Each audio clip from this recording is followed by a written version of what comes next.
بڑی عبادات میں سے اہم مہم عبادت اللہ سے دعا مانگنا ہے۔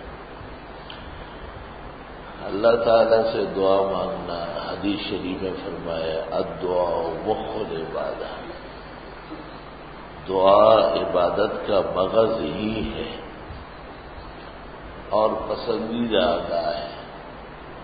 بندے کی بہترین ادائیگیوں میں سے ایک مخلصانہ دعا ہے، حق سبحانہ و تعالی سے متوجہ ہونا اور اس کی عظمت الوہیت سے اپنی عاجزی اور بندگی کو منوانا بہت بڑی عبادات میں سے۔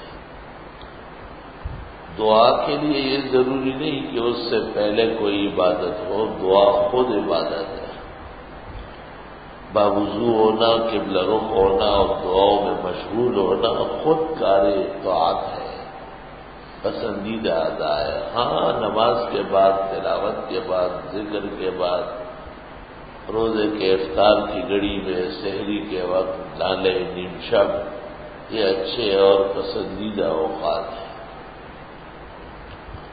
حدیث شریف میں ارشاد فرمایا تم چھوٹی بڑی سب چیزیں اللہ سے مانگو، اگر جوتے کا تسمہ ٹوٹ جائے تو نئے تسمے کے لیے اللہ سے دعا مانگو،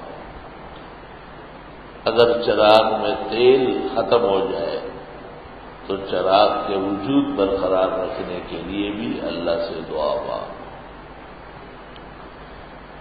امام حسن بصری نے کہا ہے دین و دنیا کی تمام نعمتیں اللہ سے مانگو، وہ خوش بھی ہوتا ہے اور دیتا بھی ہے۔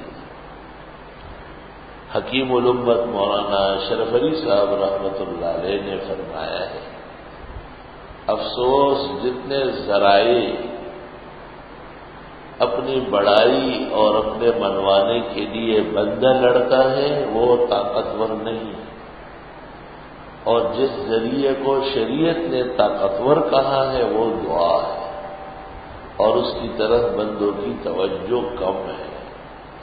خوب دعائیں مانگی جائے اور اللہ سے اپنی عاجزی اور بندگی منوائی جائے، اس کی شان عظمت اور شان الوہیت سے دین و دنیا کی تمام نعمتیں مانگی جائے، ہر آفت آحت تکلیف مصیبت سے پناہ مانگی جائے، وہ دعا مانگنے والوں سے خوش ہوتا ہے، نہ مانگنے والوں پر ناراض ہوتا ہے۔ الحمدللہ رب العالمین، استغفر اللہ